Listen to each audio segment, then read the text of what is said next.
All right, welcome everybody to the NWO show, your source for everything New World. I'm joined by my co-host McLeod, and we are excited to be here. Oh yeah.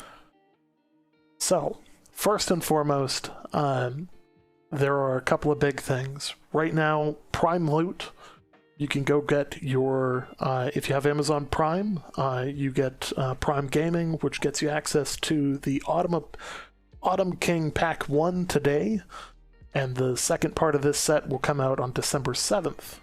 So keep an eye out for those. Additionally, for those in channel live for the show, on Twitch, you should still be able to get the Royal Fisher set as a Prime drop, or as a Twitch drop. Sorry. The Twitch drop being just spend a certain amount of time in the channel. Once you accumulate the amount of time in participating channels, it'll grant you the drop. So right off the break, let's give out. We give basically given free stuff. So that's cool. Mm-hmm. Today, first we're gonna start with last week. So last week we had a large patch, Into the Void. Into the Void was both great in terms of the many things that it fixed. However, it also came with a number of problems. It came with a number of unintended side effects that are plaguing their QA team at this point, where patches are supposed to fix problems, and we're consistently seeing a trend of patches fixing some problems but then causing other problems. It's funny because, like, one of those things, I don't know if AGS kind of considered that maybe the testing environment, the public test role, it wasn't going to fix all ills when it comes to patches and the myriad of problems that can come from patches. Like, that's the thing. You can only trust players so far when it comes to qualitative testing and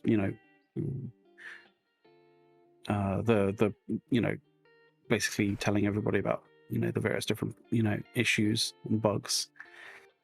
It's just one of those things. I think that maybe they put a little bit too much emphasis and too much sort of faith, I guess, on the stuff coming from the pre-testing, the public test realm. I don't know. What do you think? What do you think? I think they need to take their time. As much as people are like, we need fixes now. Take your time. Fix one thing at a time. Make sure that it doesn't break something else in the process. Create opportunities to test these things via the PTR and things like that. Like, knowing war performance. The only way to know war performance is to have people consistently queue for wars on the PTR under that build. Some of those kind of issues would have been very easily detectable if they created a system to do that. I think that the December release is like they're looking at a later-ish December release, and I think we're gonna again see a week-to-week. We're gonna see a weekly patch, where they're gonna try and get as many fixes into the game in as short a time as possible. But I would be okay if those patches were delayed, by an additional day or two to ensure that the appropriate testing is done to make sure that they aren't breaking more than they're fixing. Up to a week, maybe?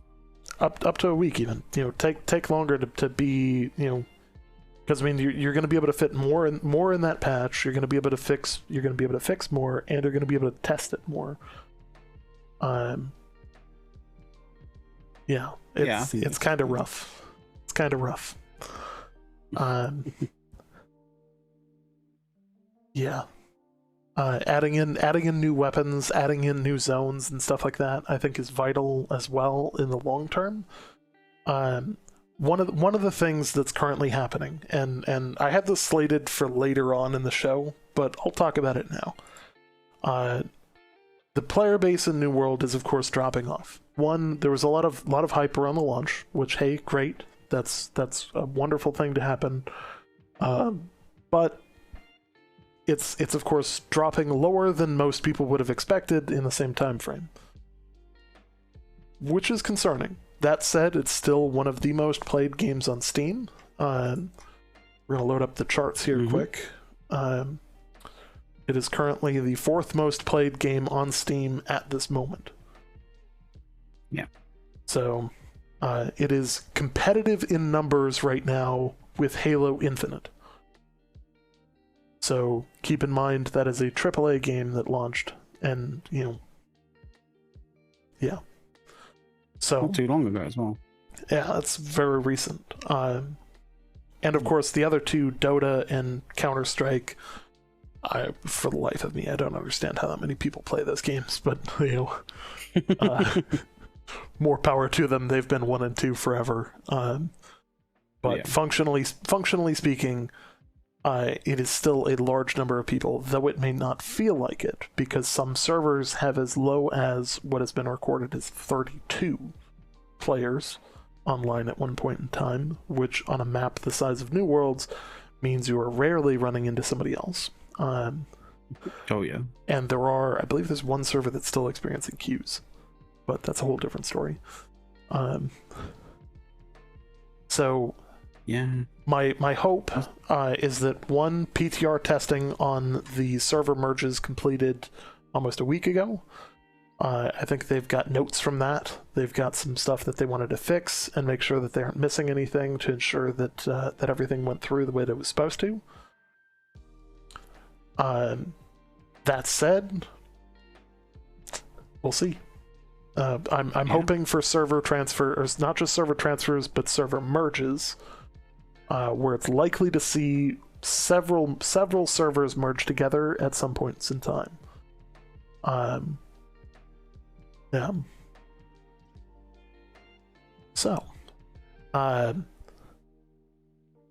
here's the other thing about this. So, comparatively to World of Warcraft, oftentimes you'll see a jump or a spike in player base around content releases for World of Warcraft, or fixes, etc. They're major releases. You see a spike in players coming back to the game. That is primarily because World of Warcraft is a subscription-based game. So you can look at it from the perspective of, I'm not paying for it if I've played all of the content and etc. Well, here's the kicker. New World does not have that, and the return to the game is anytime the player feels like, instead of anytime the player can justify it money-wise.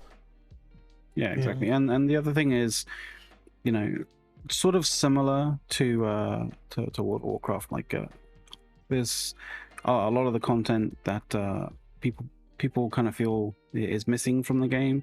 It is at the sort of higher levels, and so a lot of people are just biding their time and waiting for that content to come. For interesting and new content to come. So it is one of those cases where as soon as that content does come, there's going to be a large influx of players, wanting to try out and beat that content, very much in the same style as World of Warcraft. Yes. But in order there isn't that massive consistency of player generated content, like specifically player and community generated content, that kind of like keeps a sort of like more of the sort of sandbox games at a sort of like a steady level sort of thing.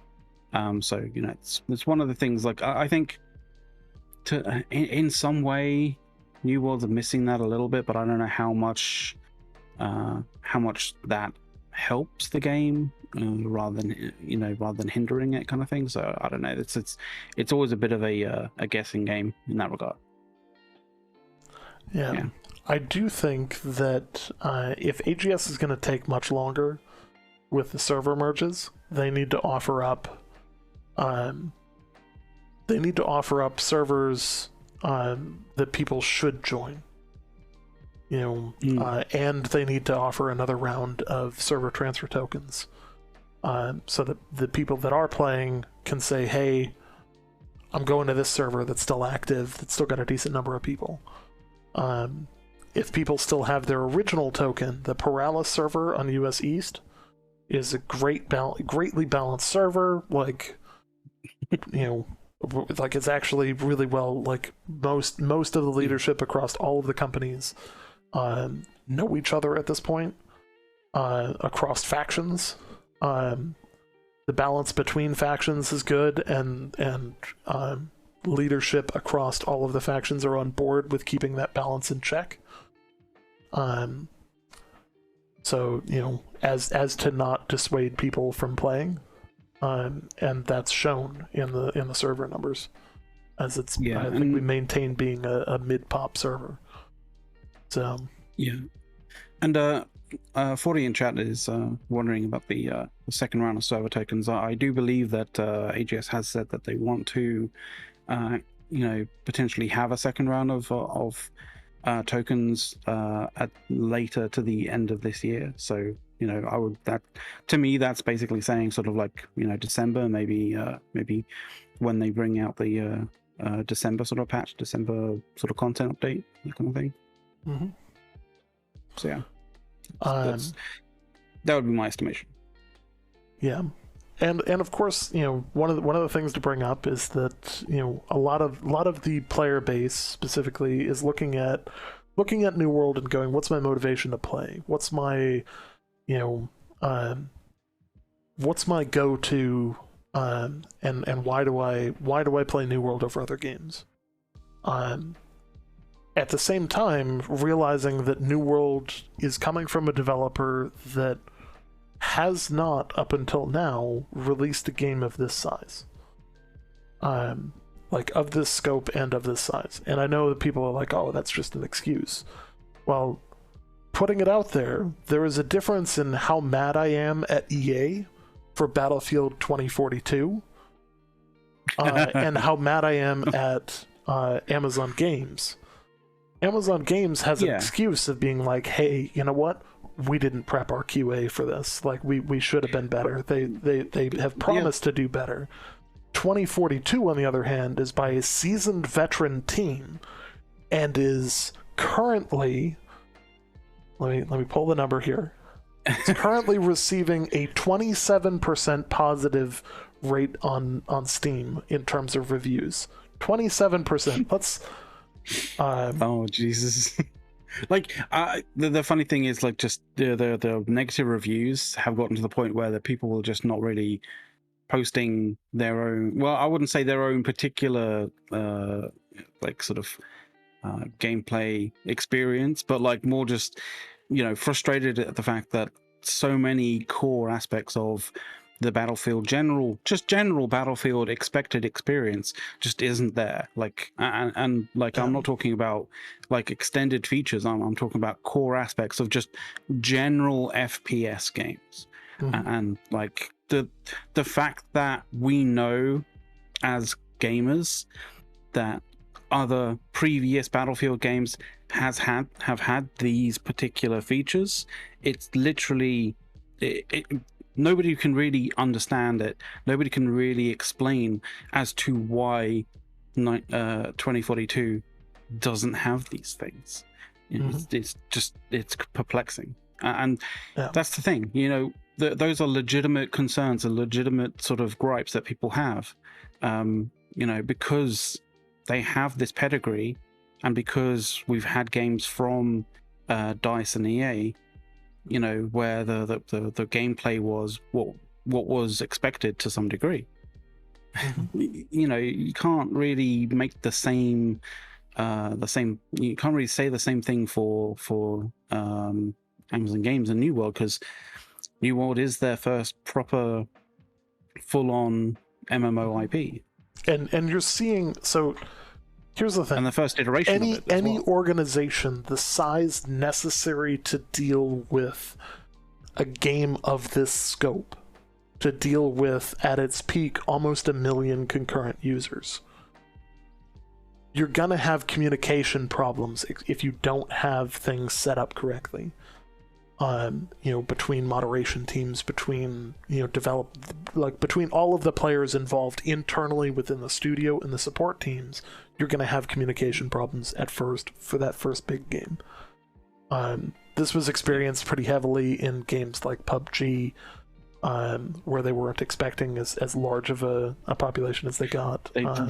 They honestly were not.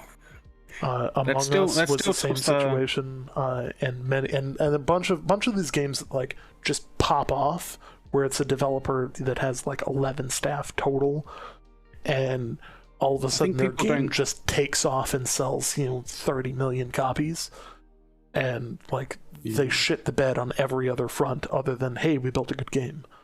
I think people New forget World about obviously has how... its challenges with those things. Yeah. I think people forget about how many the all-time peak was for PUBG, considering it was just, like the first, it was literally like the first FPS game from the developer that created it. Like New World hit almost 1 million. Like PUBG hit like 3.2. Mm-hmm. And their saving grace was no text chat.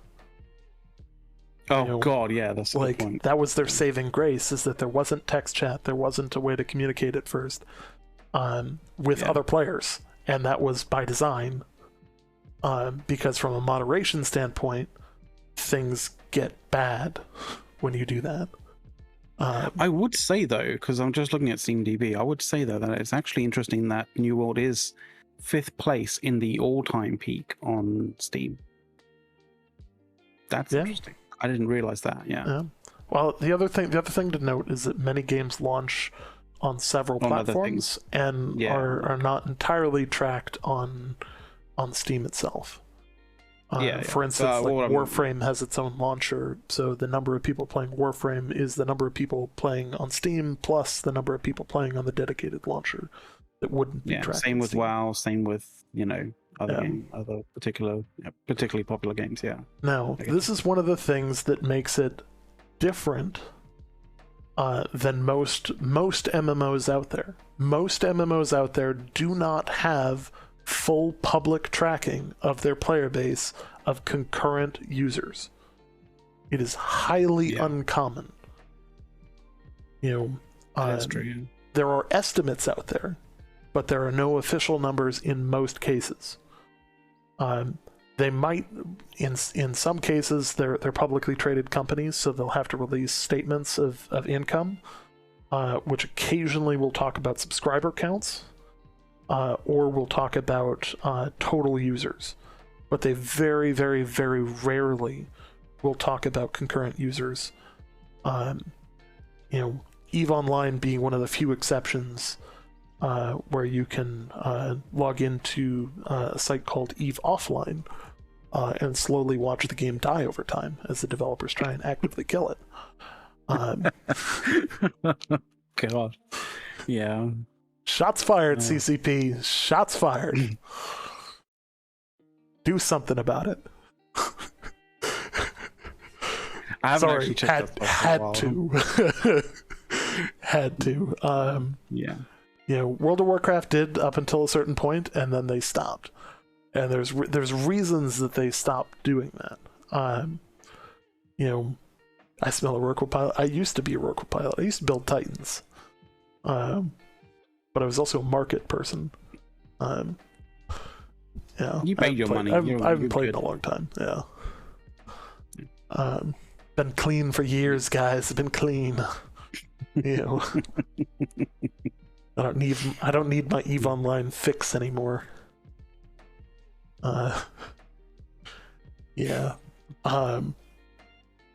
Anyway, moving back. Moving back to New World. you know, the challenge is, of course, you know, and this isn't making excuses for the studio. This is just basically stating it as it is. It's AGS is a new perspective. studio. They you know, despite the fact that they're, I want to say they're going on close to 10 years as a studio. There's a lot of things that only happen through experience, and most, if not all of the team are not new to gaming or the gaming industry. You know, I've seen some threads that are like, you know, oh, Scott was a QA guy, you know, what's he doing as a game director? You know, Scott was a QA guy in 1994. There are a large portion of New World players who were not alive when he was quality testing games. And he has an entire career since then that definitely justifies his position, and he is a professional at this. You know, now are there going to be issues? Of course, there's going to be issues. This was a rough launch. Nobody can say anything other than that. There are still issues in the game. There's still challenges that they need to overcome, but you can see them learning and see them actively trying to fix where they're falling short. You know, look at what they did with communications alone.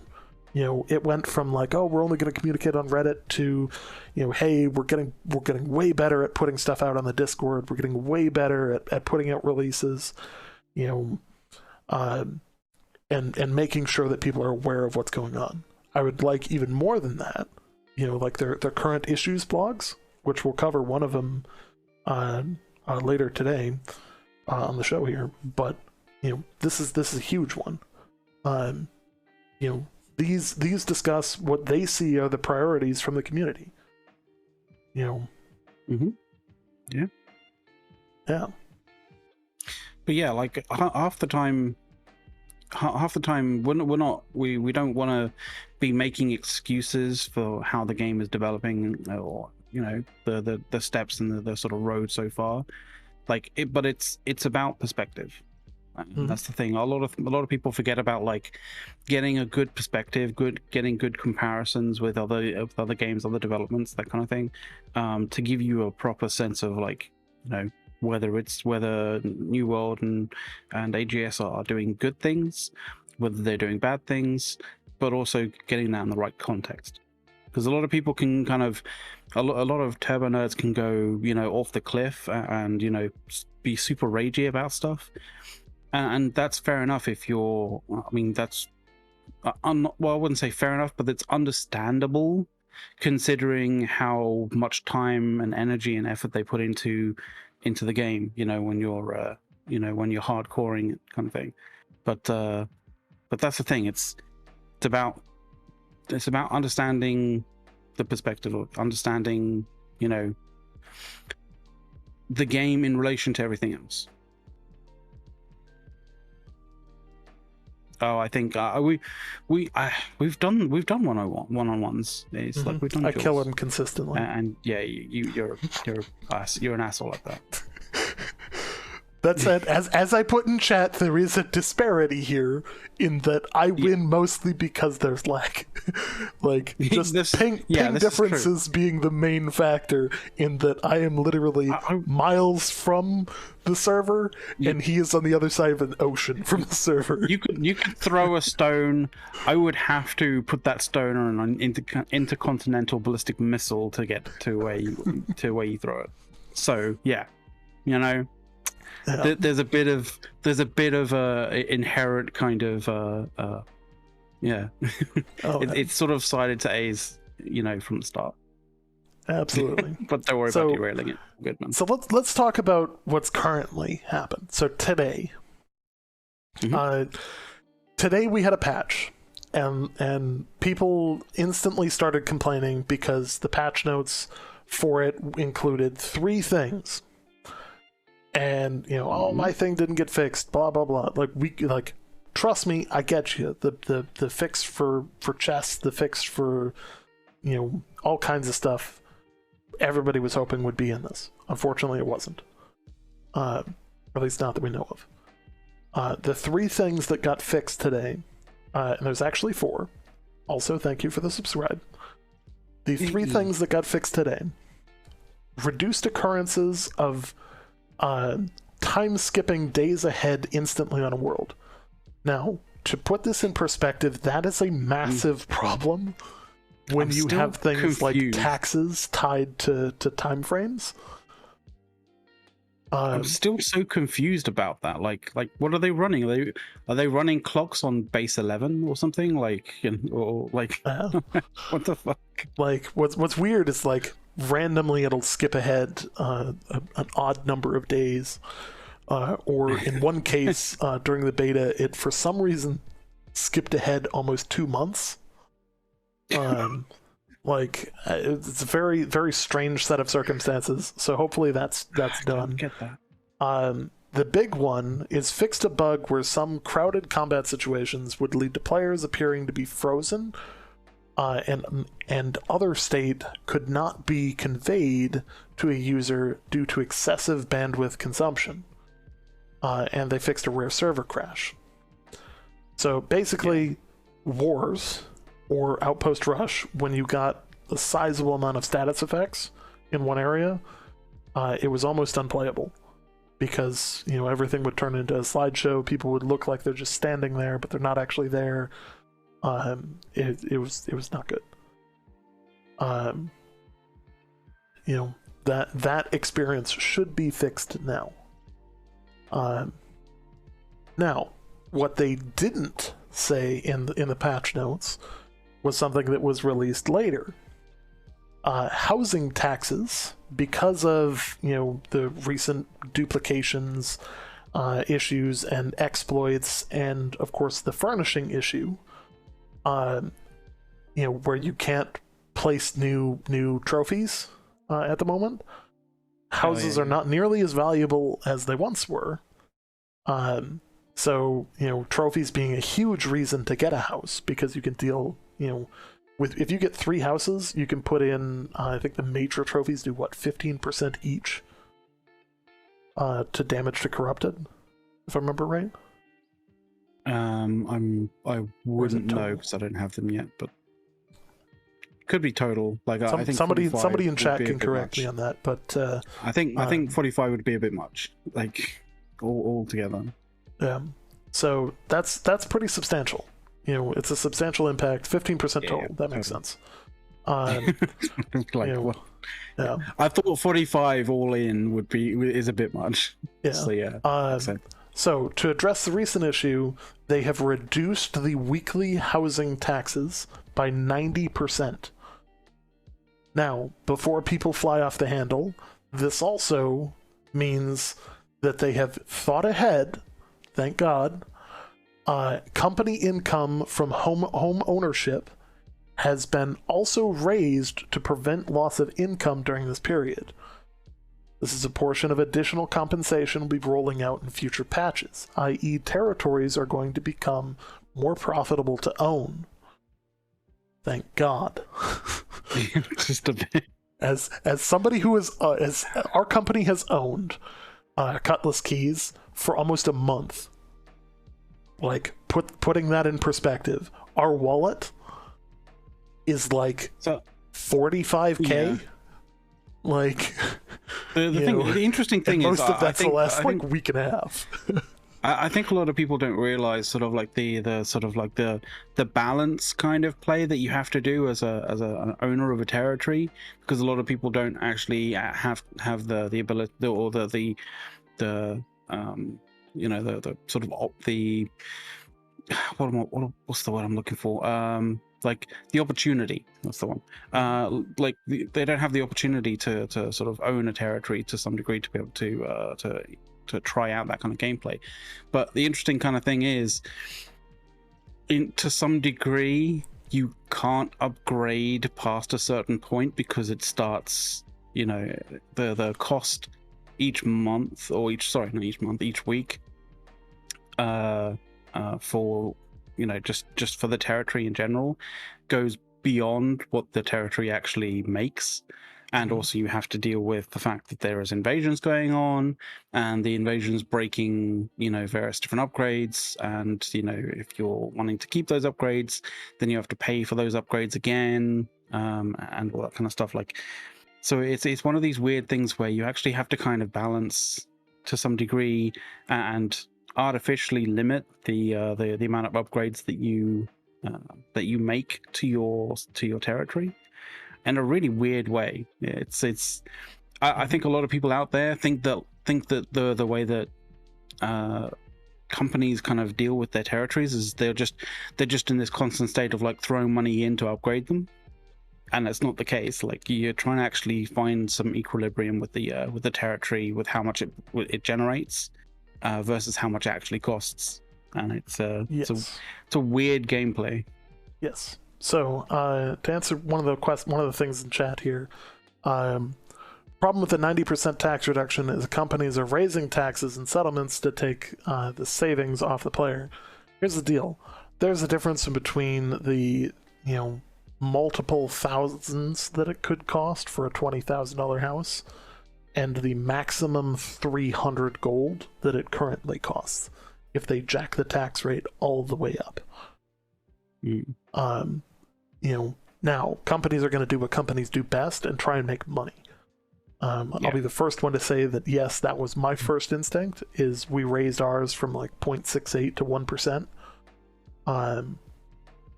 and we're gonna try and make it rain money because we can, but we also didn't want to like scalp people, so we left it at still like a moderate tax rate, not at high or extreme. But I wouldn't be surprised if companies did that. Now the thing is, most people don't understand the economy of a territory, and they'll give companies crap for not putting in upgrades, when the reality is the company needs to pay an upkeep tax, plus those upgrades cost money. Yeah. So we currently pay almost 20k in upkeep. So if we make 45k, we pay 20k in upkeep, plus we pay 2.5k per lifestyle buff, and up to, if we're needing to replace a T5 facility, up to 10k for some of our upgrades to either the fort or the town. So you hit a point where it is not economically feasible to upgrade stuff, because the more upgraded stuff you have, the higher your town upkeep cost is, and it can go up pretty massively. Each upgrade costing almost 5k. So 5k to the upkeep cost. So you could throw in a $500 upgrade, and people will be like, "Oh, but it's cheap." It's not cheap, because you're going to eat it on the other end, where it's going to cost you 5k on your town upkeep. So sure, it's 500 gold now to put in that thing, but it's 5k on the upkeep cost. So one of the interesting things is like, some might say sort of like, well, if you're not prepared for that, then don't take a territory. If you're not a big door, don't take that territory. It's not about like your capacity to be able to fight the owners of a territory and take it from them, as to whether you should own a territory or not. It's not really a case of, it's about balancing books, like with regards to the territory, like, and it is, it's an odd kind of bit of gameplay that you have to kind of go through, and the thing is, I guess to some degree it's kind of how you want to run your company. I think A's and we don't want to rinse our own players in our company for money, just so we can have a territory and just so we can have some upgrades and that kind of thing. Because, like, honestly, those upgrades aren't really going to be benefiting just our players, like our particular company members. They're going to be basically utilized by some of the other, like a lot of the other players that are basing or moving in or through the territory, and they just get that for free. So, like, it's one of those things, like, I guess maybe some companies will be willing to do that, but like I kind of feel like the benefits of doing that outweigh do not actually outweigh the the negatives of of asking people for, asking your own members for increased taxes. Mm-hmm. Now, as chat has pointed out, you can view how much a territory costs and how much upgrade costs by going into the town hall, looking at the governor's desk. You can open it up and see exactly how much money a territory is making. You can see how much the upkeep cost is. So per period on it, you go through, take a look at the upkeep cost. So take a look at the last period on what they pulled in, 45K. Great. Well, they've got a 25K tax for territory upkeep. So more than half of that money is already gone back to owning the territory. Then you lose all, you can go and view the territory board and see what stuff costs, knowing as well that adds additional cost to the upkeep as well. So if you continually upgrade stuff like Everfall, you could potentially deal with, $100,000 in upkeep. But if you're the economic center of the game and you have a ton of housing, then you're going to make that money back. So it's weird how we went into this sort of territory upkeep kind of conversation. Most people don't understand this mechanic because most people are not involved in it. And they don't take the time to learn it because they haven't had to. When in reality, the people that have are sitting here going, oh crap, like this really, like we've, honest to God, as a territory, we have owned Cutlass Keys for a month and our company bank literally has 45K in it. Yeah, it hasn't really moved too much. So one of the interesting things is, two things, right? Firstly, when it comes to territory upkeep, right, there is always a community board mission or community board sort of like a project, town board project that's there that people can complete consistently, called what is it? Is it town upkeep? Yes. I think town it's. upkeep. I think it's. I gotta step away for a couple minutes. I'll be right back. Okay. So if there's any AGS people watching this, I'm fairly certain that that doesn't do anything for town upkeep. I mean, if you guys have experienced this or experienced that it has actually changed something when people do it like consistently, definitely sound off in stream chat. But as far as I know, it does not do a thing whatsoever, and that is an issue because I think that is something that would actually I think that more so than the actual changes to the trading post. I think actually getting that to function properly or getting it to actually affect it's not significantly, but at least affect the weekly cost of territory upkeep would go further than just the changes to the market. And so if people can look into that, that'd be really fantastic, because I'm very certain that is broken, not functioning, or the influence that it does have on the territory is minimal at best, absolutely minuscule. So yeah.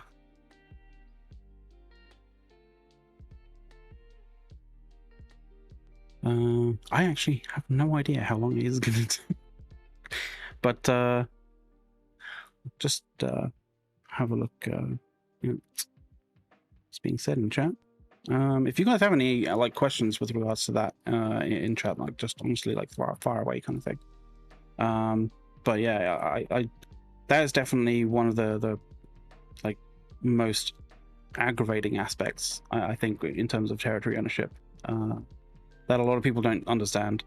And I wish I could speak about trophy mats, to be completely honest, but I haven't broken into that area of crafting yet. But it is something that I feel like I need to do. What kind of sucks right now is I think with the changes that they made to being able to move furniture in and out of your in and out of inventory because of the changes and because of the issues with duplications and stuff like that. I really feel for those people who are finding furniture and stuff like that out in the world that they want to keep, but they're just like stacking up in their inventory and they can't get rid of it. It really sucks. But yeah, like there's I have my own very specific gripes about the sort of both the crafting side of the game as well as the sort of gathering side of the game, which really kind of sucks.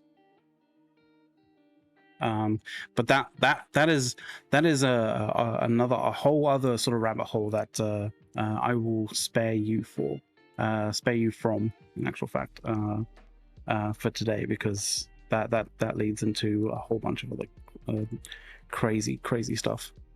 But yeah, I think, how far do we get into the various different show notes? Not entirely certain, in actual fact.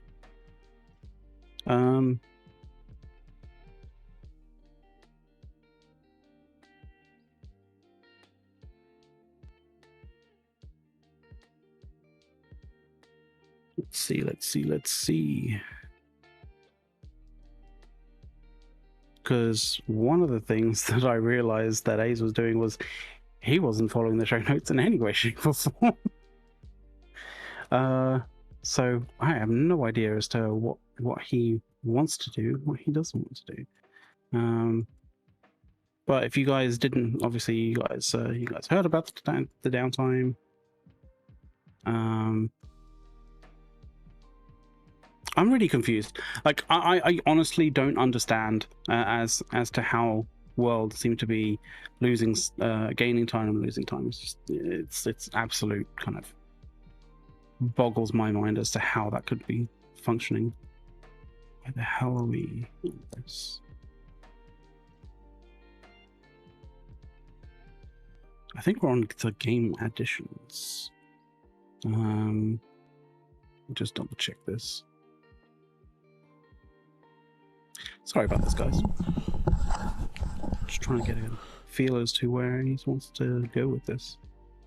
Okay, I'm back. Hey, dude. I wasn't entirely certain where you wanted to go with this in that regard, because like we went down a particular rabbit hole, and I completely whiffed on the where we were with regards to the show notes, because you weren't really going. We have been all over on the show notes. Yeah, that's what I was talking about. I was like, well, we're pretty much done on this one. Like, and where the hell are we meant to be on the end? I was like, I don't know. I kind of guess we may be going on. So we're gonna talk about server merges next.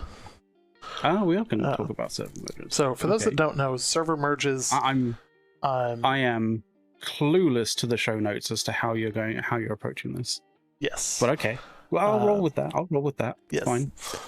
So we're going to talk about server merges. Server merges are incoming. It's going to happen.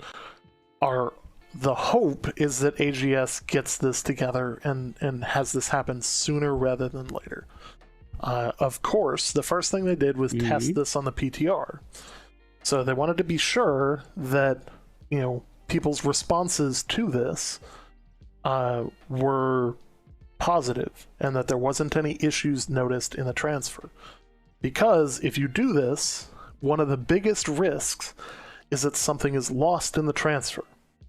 So let's say my server gets merged with another server, and all of my player data disappears, or all of my housing data disappears, or all of all of the tables related to my characters need to make the transfer 100%,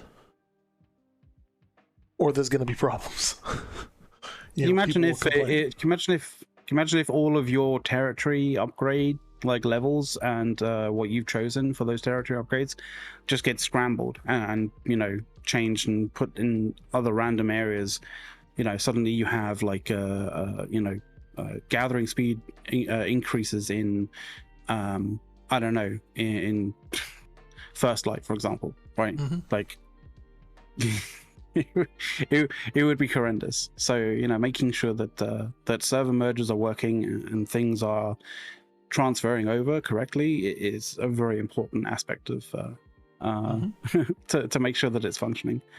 So this is obviously being tested on the PTR, which is important to note. The responses to this have been overall positive. So it wouldn't surprise me if we saw this pretty soon. I don't know how much, like, I don't know how. So the thing, the reason, the concern that I have is people using the PTR, they're not like super concerned as to where their stuff is, not super concerned as to like their, how their stuff is situated and all that kind of jazz. Like they're testing stuff out, right?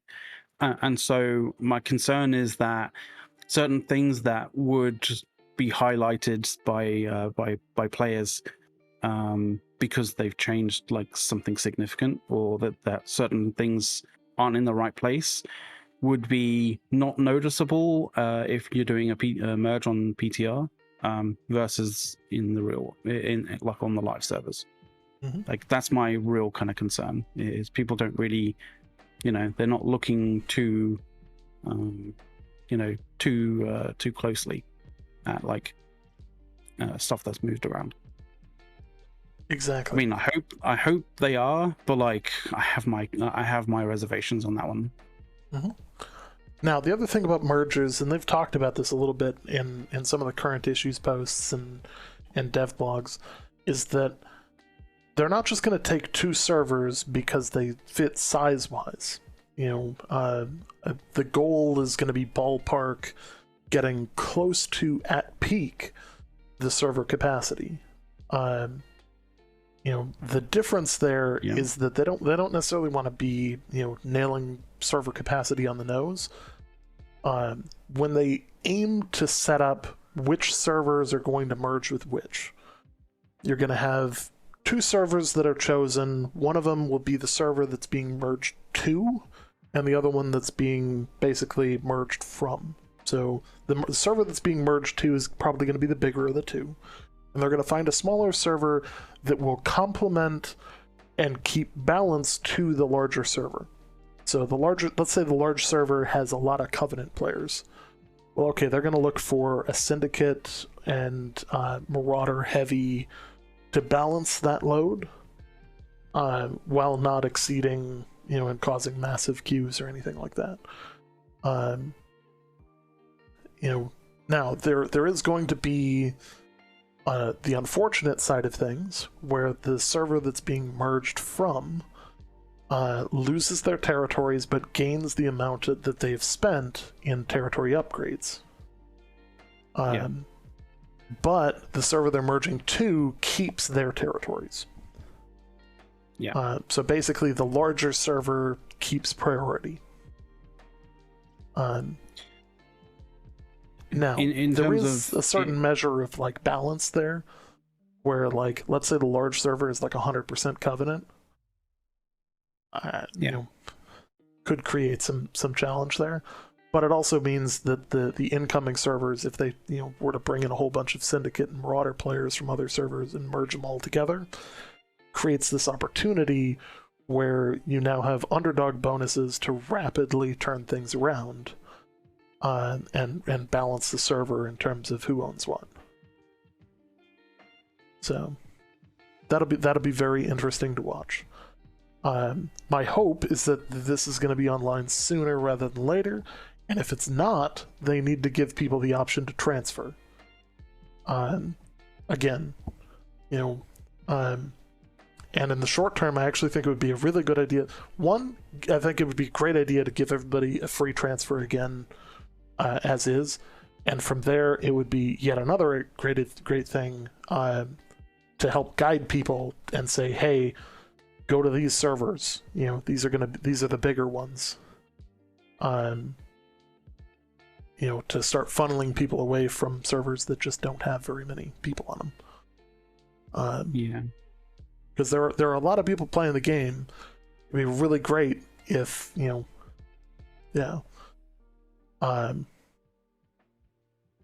So that said, that'll fix a lot of things.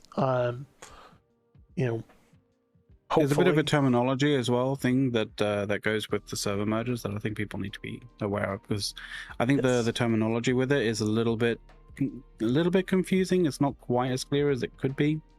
But essentially, if when it comes to server mergers, you get a notification that your server is deemed a candidate for merging, that means that your server is the smaller of the two servers that are going to be merged, and so your everything is going to be kept apart from territories. Territories are basically the territory control is going to be wiped, but companies who have territories in some way, shape, or form will get like 50k of gold or 50k in coin for the territories lost. I'm not sure whether that'll happen on the merge or after the merge, at some point when they do like a game update of some form. I imagine the latter, but I'm not entirely certain.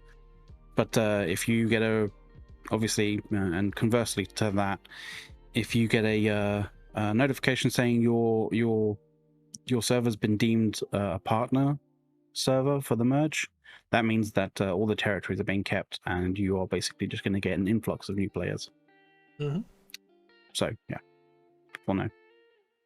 Now that'll also create an opportunity for people to move between groups and change up who owns what. Let's say you're being merged with a server that has a different composition of territory ownership. You're in the smallest group when you merge, but it's actually part of the larger group when you merge in.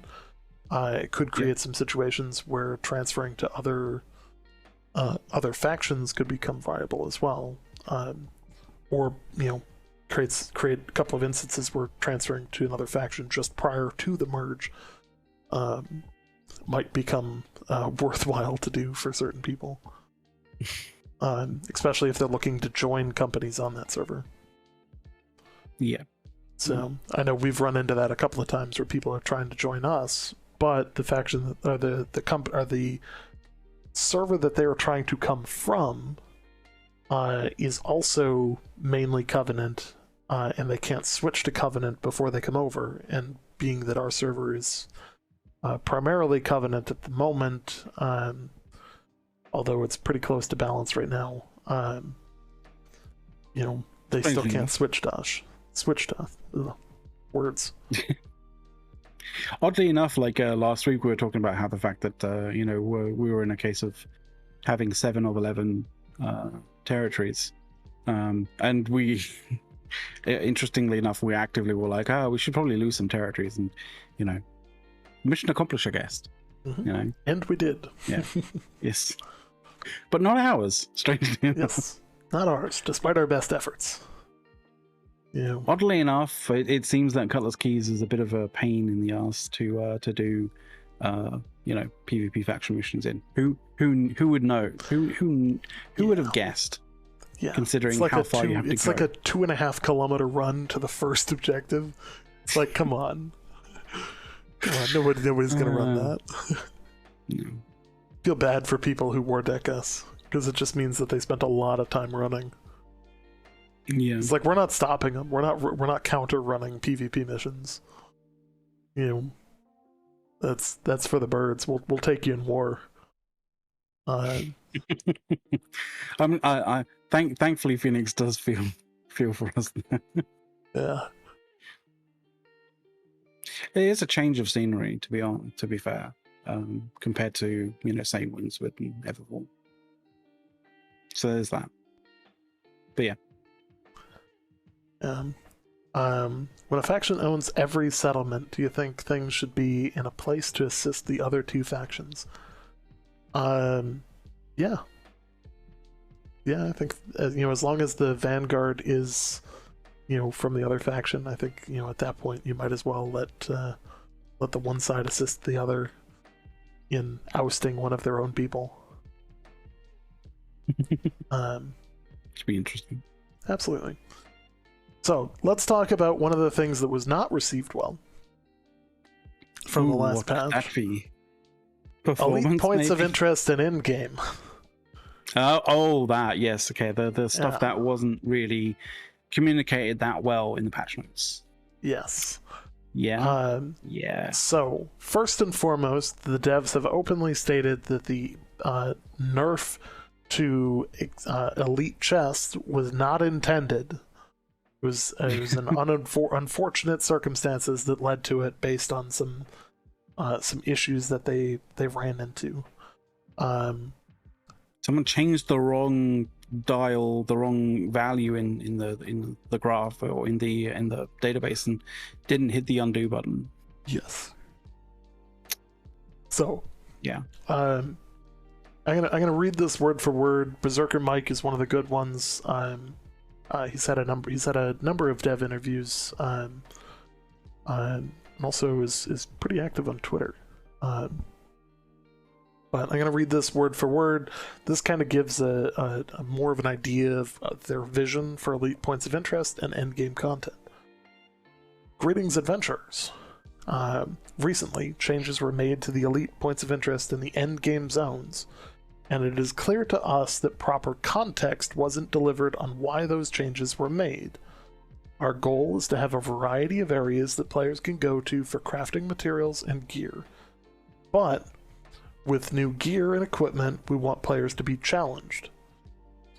Our vision for Endgame is multifaceted, and includes Outpost Rush, Wars, Invasions, Arenas, 60 plus Corrupted Breaches, 60 plus Elite Points of Interest, and Named Creatures. Okay, and is not a thing you use multiple times in a sentence, guys. Yeah. Run-ons, boys, run-ons. And expeditions, with more to come in the future. There will not be a single source for the best in slot, and our desire is to encourage players to engage with various activities. Words are friggin' hard for me today, apparently. We value your time in Endgame, and we're actively looking into these activities and reward balance. Currently, we're investigating an issue with the elite chests and their drop rates, so the journey into harder content is rewarding. We're also monitoring orb creation and usage in expeditions. For those that don't know, they just recently nerfed the requirements substantially for creating. Yeah, they did. They did. There's. I still have issues with it though. There's kind of like, in some way, shape, or form, I feel like there should be a degree of random chance where you could, a full complete orb could drop, rather than just the components. Like comparatively to where it was, this is how it's been described to me by somebody who I trust. The build requirements are now, you can build a Lazarus and a Genesis orb for less than half of what it used to cost you to build a Genesis orb. Oh, both of them? Yeah. Oh, okay. So, putting that out there, that's a pretty substantial nerf. Yeah. Now, the other side of this is I don't think that these things should be time gated, because they're already gated by having to do a lot of bind on pickup, as well as having to get your stone crafting to a ridiculous level. You have so to. I disagree with the current. They should not be time gated because they're already a pain in the ass to farm. They're already time gated because you're already having to deal with the fact that you have to get the drops for the components for it as well. Like, and yeah, most fair of the enough, drops are component bind on amount. pickup. Yeah, compared to, like, yeah, fair enough. Most of the components, the amount of components that you need for those things have dropped quite a lot, but like still you still need to get them, and as you say, like some of the components are bind and pickup. So like, yeah. So that it's that kind of stuff that needs to change. I think it would add value to those that have level 200 stone crafting to be able to sell those orbs. Right now, it's transfer what you can to people, and they basically sell their cooldowns, which is stupid. Sorry, but like that's just not. No, like allow people to craft as many as they can. Have the stuff to build it. I don't like that it's bind on pickup for a lot of the stuff to build it. It should be tradable stuff. Yeah. And let there be experts who can put in the time to get level 200 stone crafting, because it's a pain. So I definitely agree with some of the irked people on the specific front for these high-end expeditions. The real issue with the cooldowns is that you need to either find somebody who has an orb, or you need to take a boatload of time, go grind for all of the materials, and go grind for level 200 stone crafting. Which not everybody should need level 200 stone crafting just to be a level 60 and go run content.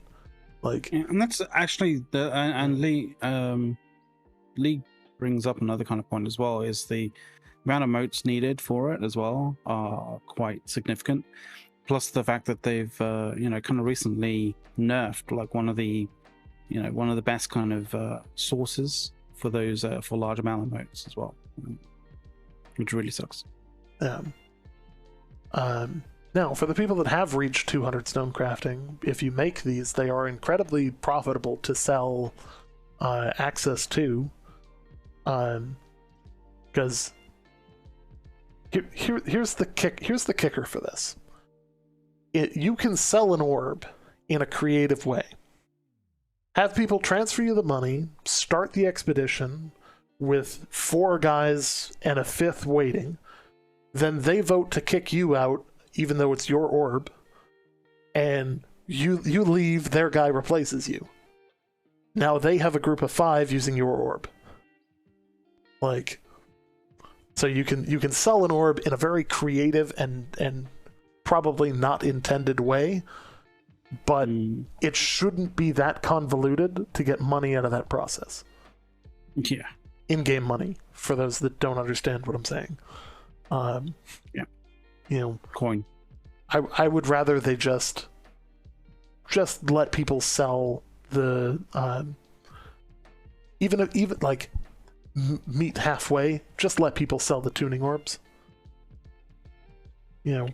Yeah, and the other concern about that fact is people can get, if they don't realize quite how profitable it is, if they get one of the tuning orbs because they're running the storyline to some degree, like they may not realize how profitable it is, or how valuable they are, and it'd be a pretty harsh kind of thing if they were they invited a whole bunch of people to come and do a particular expedition, and then gets kicked out.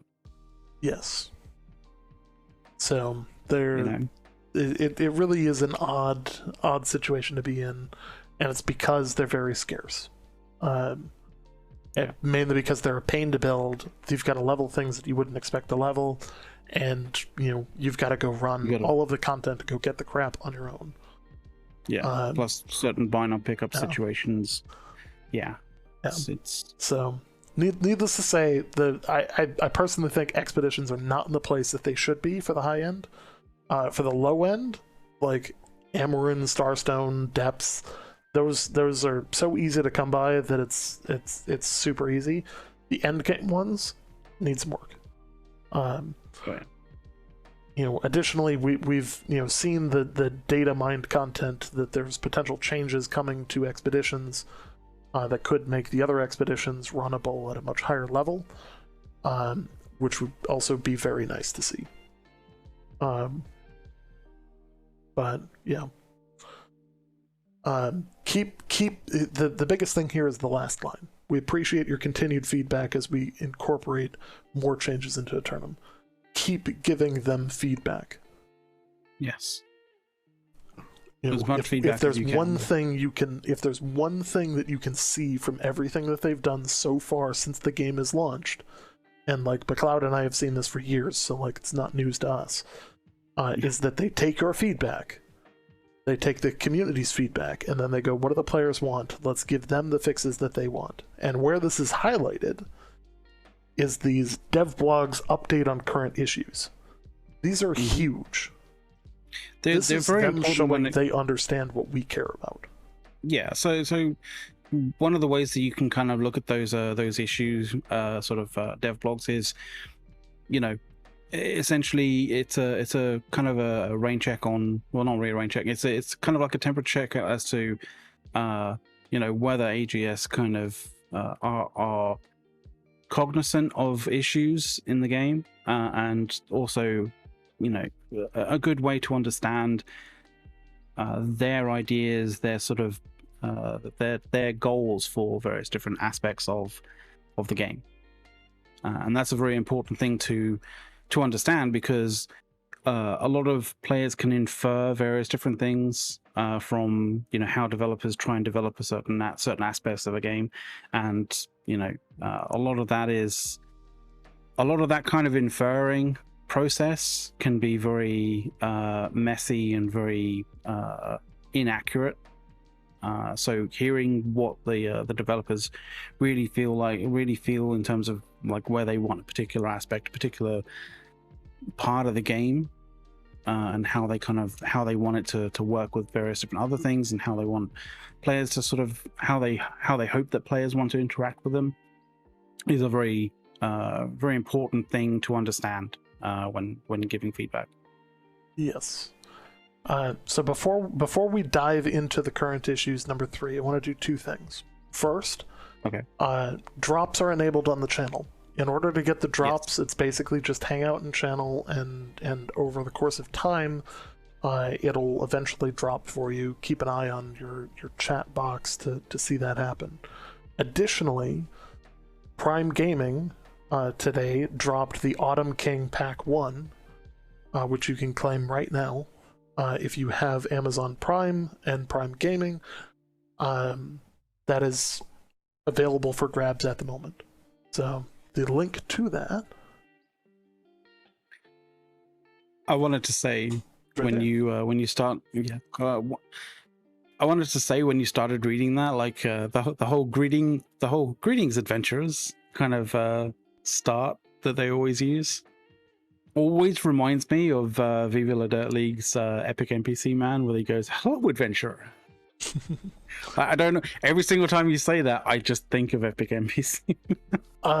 You know what? I actually ran into Adam from Viva La Dirt League in New World. Seriously? Yeah, he doesn't play on the same server, Holy but shit. we were.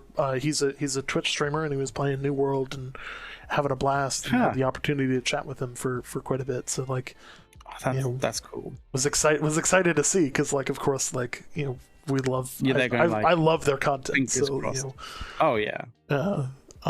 Was great to see. Oh yeah. That's really cool though. That's interesting to see them there. Like, I don't know, maybe they might sort of incorporate some of the sort of New World style, New World kind of things into Epic NPC Man, or maybe they might do a spin-off. I don't know. Like, yeah, that could be interesting. Yeah, that could be interesting. So the other thing that, of course, we have to do, because every creator since history has asked for people to do this, please, if you're enjoying the content, hit the like button, hit the subscribe button, hit the hit that if you're watching... Prime sub. Like, we appreciate this. We do this for you.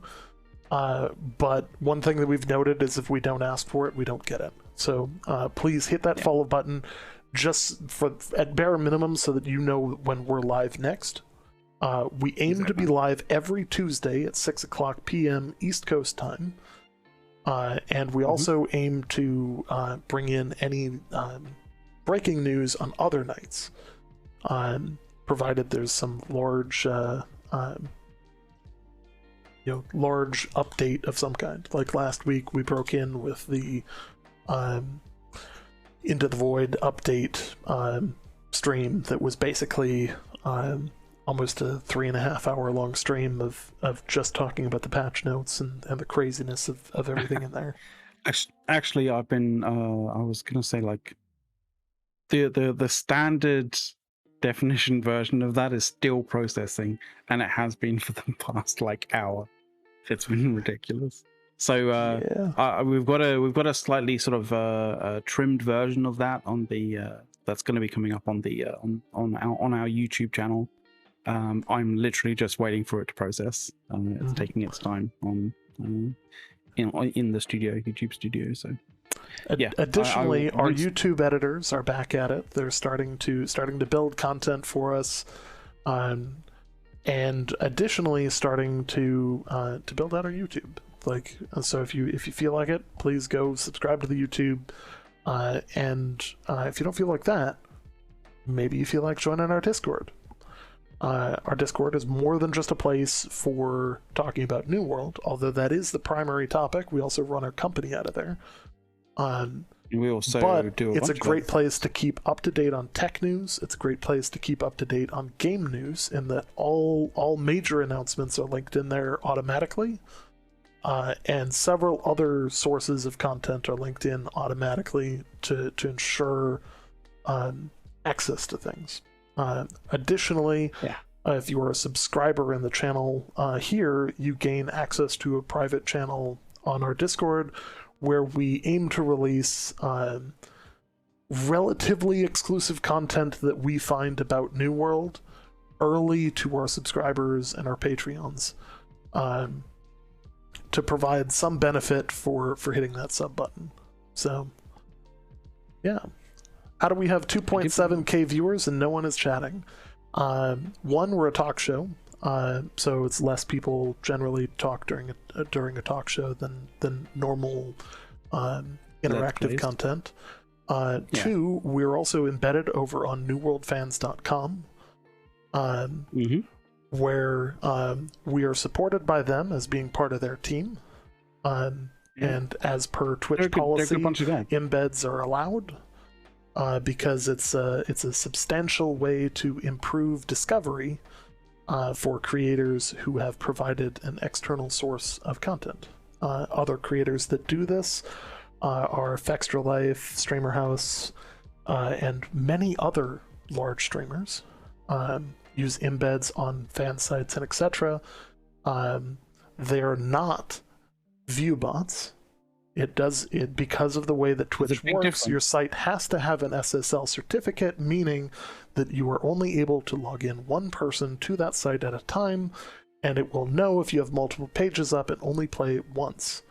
So it's one person to one viewer regardless. I know that this irks people in some ways, but frankly, this is because and many people are upset with this, because Twitch's algorithm for discovery, frankly, is a joke. This is coming from somebody who has, openly enjoyed Twitch for years. The discovery algorithm is a joke, utilizing all means necessary in terms of what they allow for, i.e., embeds, which they not only allow for, they created. They created not only the ability, but their front page is literally an embed.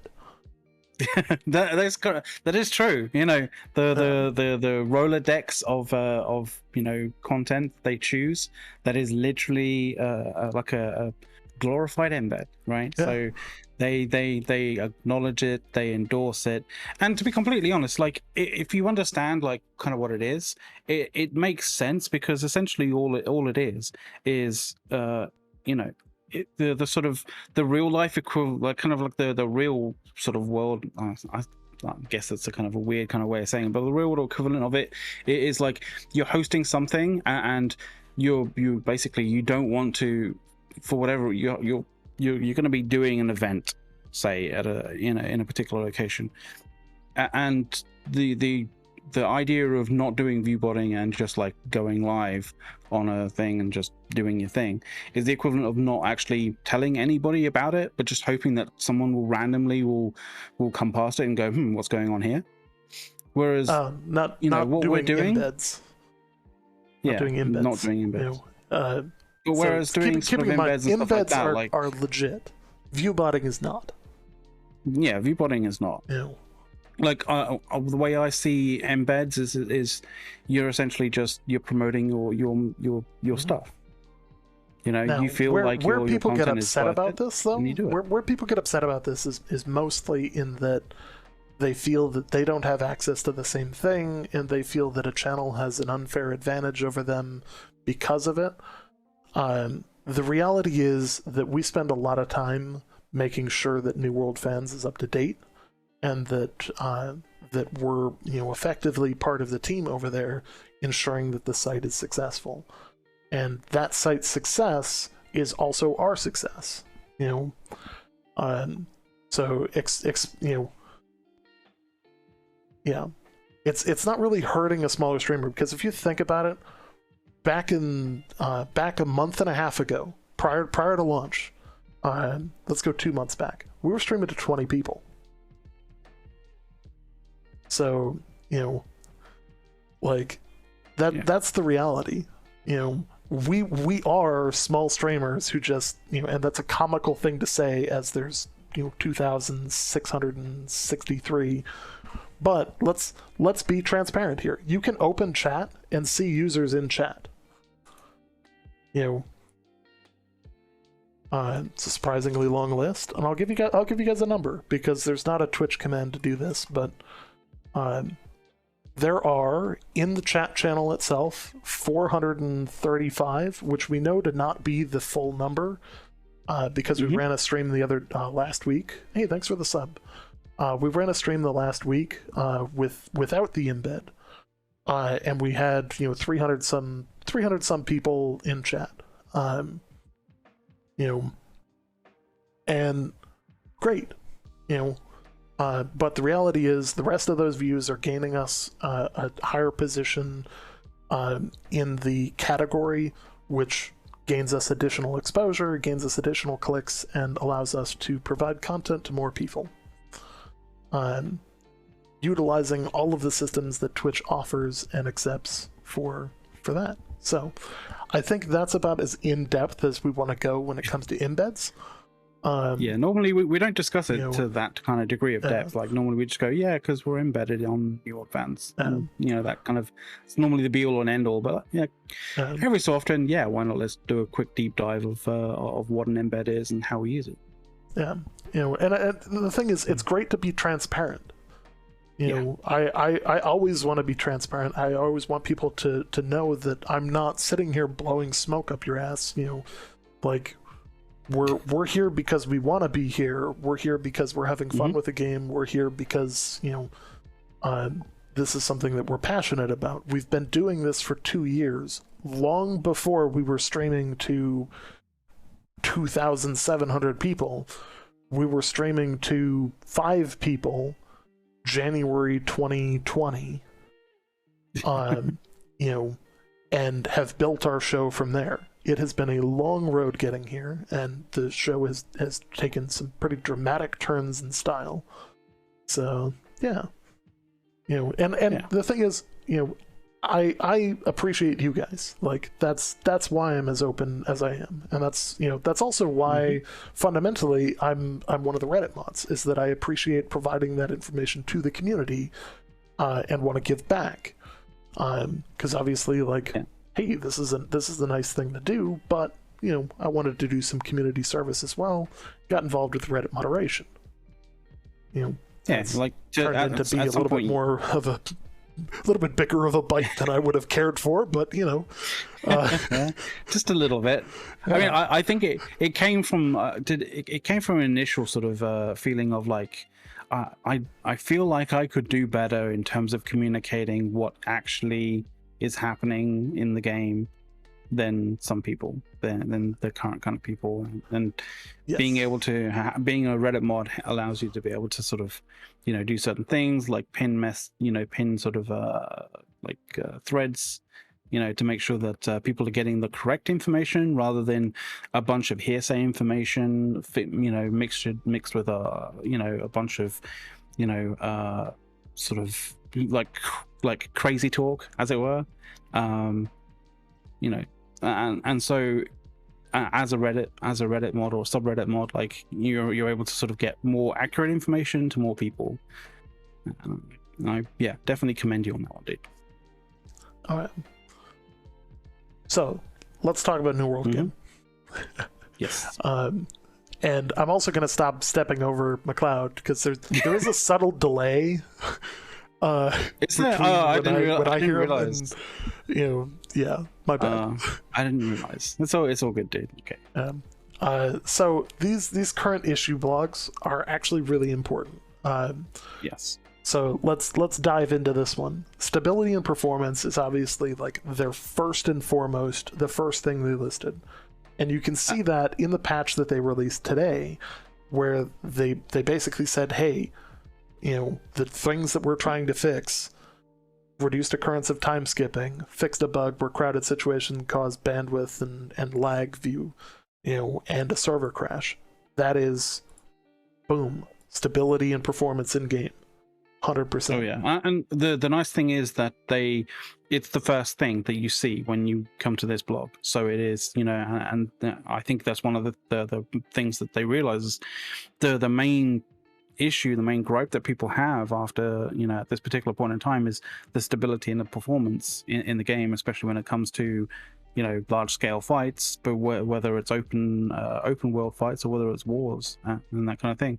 By the way, thank you very much for the Prime sub, Rafi Beam. So now the other things that we can expect them to change, and this is pretty heavy because I split this into two things. I think that we're going to see some changes in the current lack of transparency on penalties and appeals. Understanding the messaging received when an account has a penalty applied can be difficult, and we've realized the categories are too broad and may not provide enough information to players as to what they did that triggered that penalty. i.e., if you got banned for something, you should know what you got banned for.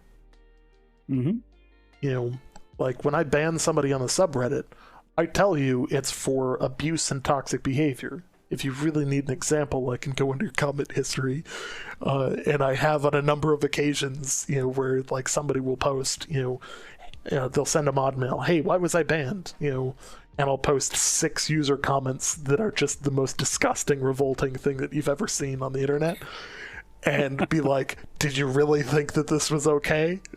And then they're like, oh, I can see how that's justified. they go one or two routes, don't they, Ace? They either go, full on, double down, like I'm just going to throw, what I was saying that got me moderated, in a very specific and vitriolic way towards the Reddit mods, at which point that doesn't really work. Right. Or they go the other way, in which case they actually, don't get banned, or they only catch a temporary ban, and then they learn their lesson. I have reduced people's bans, because like I'll dish out permanent bans like they're candy on the subreddit, because one, there is a sizable amount of bots, and if they don't want to argue to come back onto the Reddit, that's their problem. Like, they violated the rules so bad that I feel like banning them. That's on them. Thanks for the sub, by the way, guys. I am seeing those. That is actually a pretty important thing. There's a hype train possible here. Very nice. But like if they come back and they're like, listen, like I made a mistake, I'm willing to make changes, then I'm probably gonna be like, all right, I'm gonna reduce it from a permanent to a 3-day ban, or it's I would argue it's probably the same when you deal with Amazon support team on this, where if you come at them hot and heavy with like, toxic stuff, they're probably not gonna help you.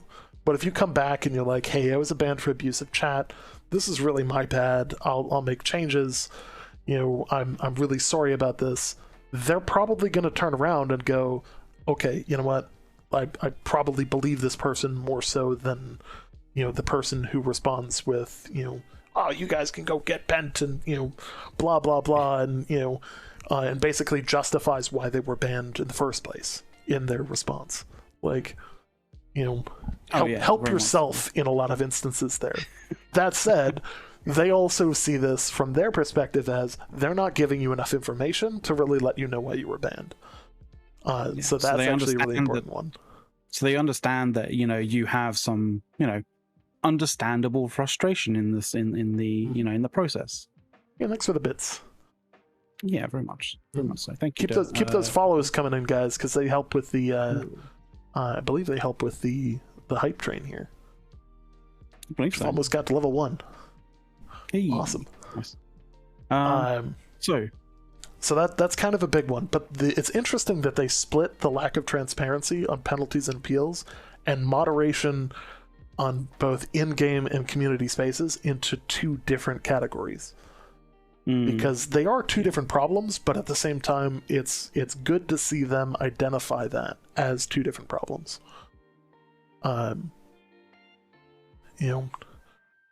So regardless of where you're participating, whether it's in-game or through our community spaces, like the forums or Discord, note that they did not list Reddit. As a Reddit mod, I do not work for Amazon. We are not paid by anyone. It is 100% volunteer. Yeah. It's the worst volunteer gig that you could possibly sign up for.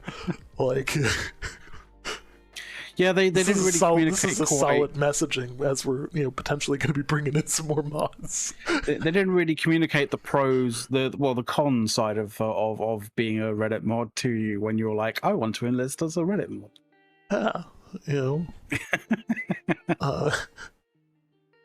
So here's the thing, like, from this channel, we have been supported by Amazon Game Studio. We have had no impression of hiding that fact either. So for those that don't know, we have had a sponsored stream by Amazon. This is not a sponsored stream currently. This is our regular content. But we have in the past had sponsored content. Additionally, we are part of the content creator program, and you can see the disclosure not only as part of our video. In the bottom left corner, you've got the content creator logo, and below our stream, you also have the content creator logo and messaging stating for FCC compliance that we have been supported by and received items or goods from Amazon Game Studio in conjunction for those things. For instance, when most people start watching this right at the beginning, there's a stream starting soon screen, and our transitions are all their assets that they've given to the creator program, and we have to disclose that for FCC purposes. I was just actually I scrolled down because I was thinking to myself like, we do have that, like, that logo larger, if you scroll down on the actual sort of on the actual stream. And the interesting thing is, I think this might actually be to some degree where maybe some people are kind of getting the idea that we, the erroneous, the sort of the wrong impression that that they think that we're devs when we're not, right? Because it says not New World content creator, it says New World creator. That could be. That's what their program is called, New World Creator Program. Yeah, I know. I know. But it's like we put a badge saying that we are creators of New World. No, that's not our fault. That's how that asset came from Amazon Games. Yes. So, just so you know. That said, at some point in time, and I'm going to hold them to the fire on this one, we are going to have a developer on the show. For those that are just joining, we are not developers. We are content creators. At some point in time, we are going to have a developer on the show to talk about the creator program, because it is actually one of the more valuable programs that they run, because of their ability to actually coordinate with both the big streamers and the small ones. You know, we've been in content creator, we've had opportunities as content creators back when we were streaming to 20 people that, Yeah. you know, we were being treated the same, if not better, in some cases. Like, we had an opportunity to do some PvP against the devs and record it during the Amaran Expedition event. You know, where like the big name streamers came in, did their thing, got the recording of the thing, and left, and we just kind of hung out and chatted and did some duels with the devs. Like, you know, like, Yeah, it was good times. It was good times. But it was nice. It was nice that they treated us not like they didn't treat us like, you know, oh, some small time streamers, like we don't really care as to sort of like how their experience, or you know, whether they want to be included or not included in this. Like they, you know, they gave us, you know, from what I experienced, and from, you know, from what Ace has kind of said as well, and our like conversations about it and stuff, they treated us very much like, you know, one of the group of, like, you know, like a large streamer essentially. You know, they didn't really care about like you know, the size or the size of our audience in that regard. So it was actually really, really nice. Yes. For those wondering, they used a variety of weapons, and they managed to go about, I want to say like 60-70% win rate on my side, but I was using at the time the fire staff. Yeah, you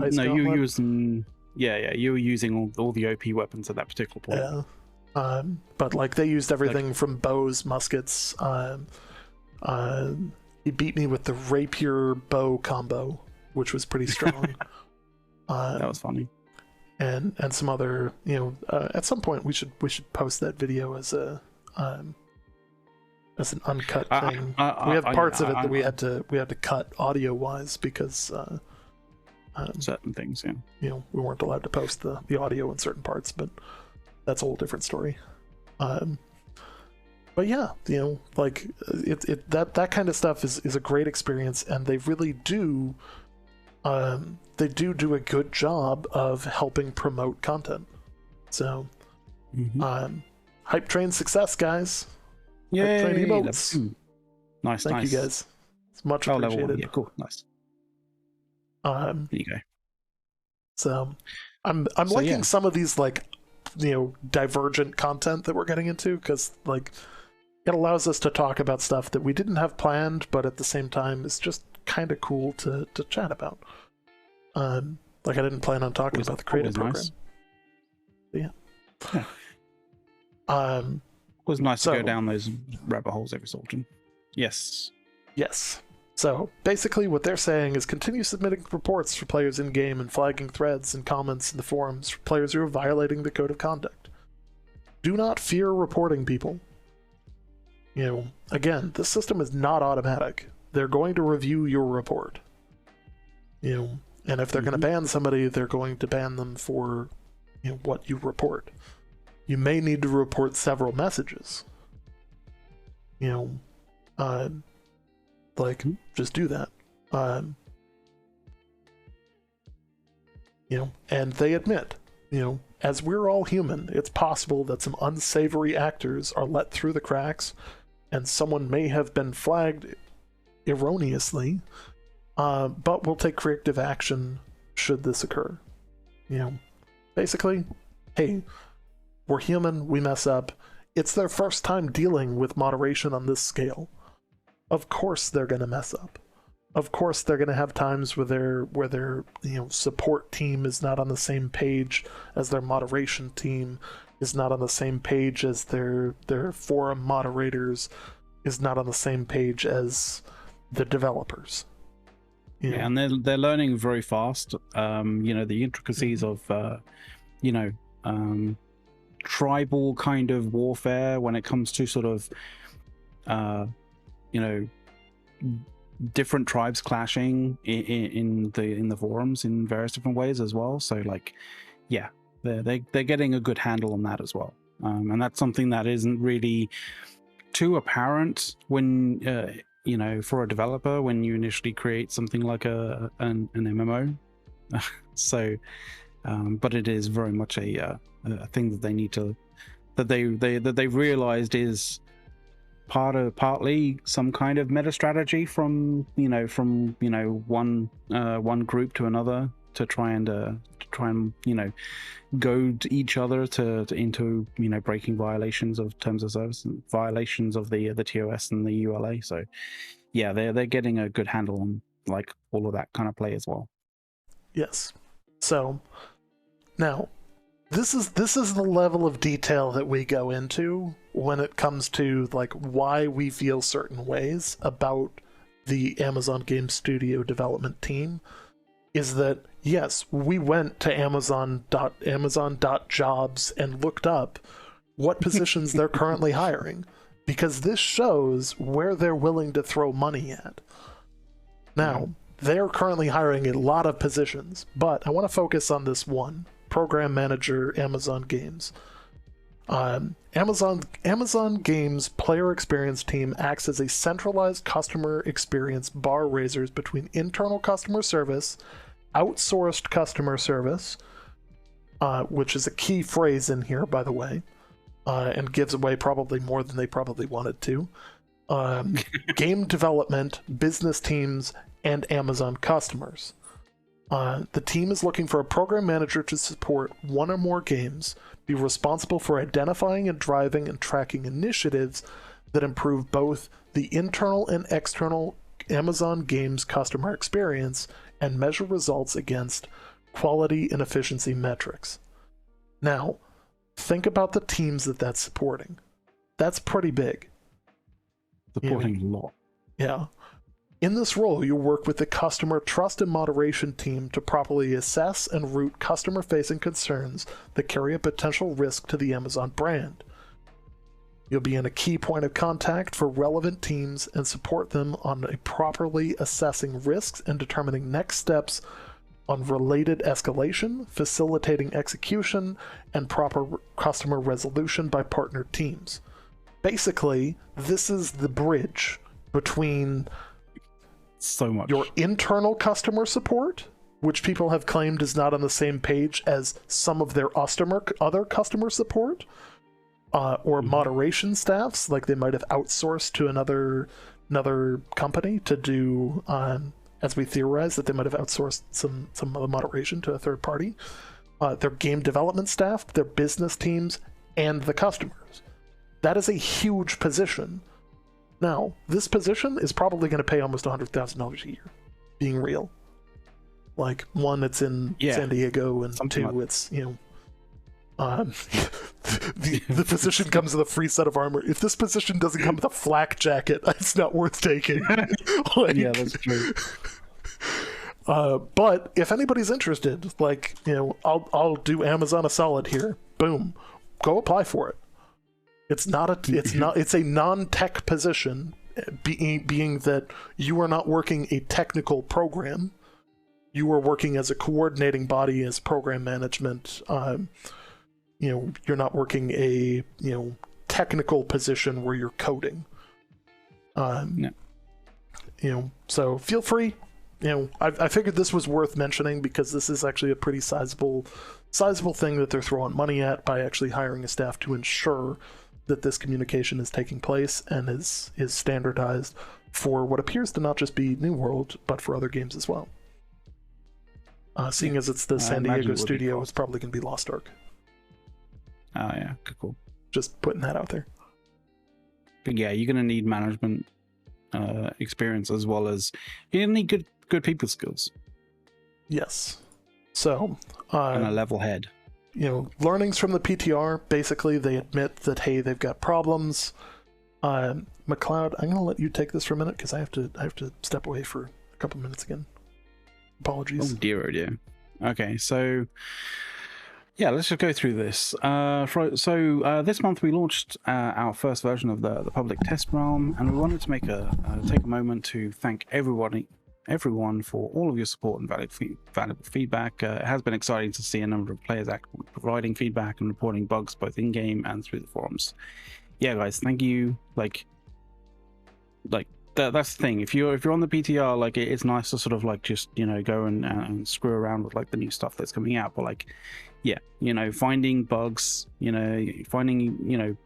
understanding like your experience with that kind of thing. Amazon wants to know that, and just even giving your feedback as to how you felt with the various different things in the PTR, whether it's the Void Gauntlet that you're trying out. It's all good feedback. So long as you give some good kind of information to them as to why you feel what you feel, and how that could change, or how that changed when you changed up certain things. So that's all good feedback to give to them. Anyway, moving forward, we see the public test realm as an important tool in our development process, and we'll continue to see us invest and improve in the public testing process, which is good. We want to acknowledge that we have heard your observations, especially in terms of the Firestaff and Ice Gauntlet nerfs. In actual fact, when we were going through the various different the changes to in the November update, I did say when we got to it, I was like, "Oof, it does seem very much like the Ice Gauntlet was getting a pretty significant nerf." But I don't know. I kind of feel like it hasn't been as much of a nerf. It seems to still be being used by people quite a lot, rather than people ditching it for something else. So that's kind of good. Anyway, where is it? Yeah.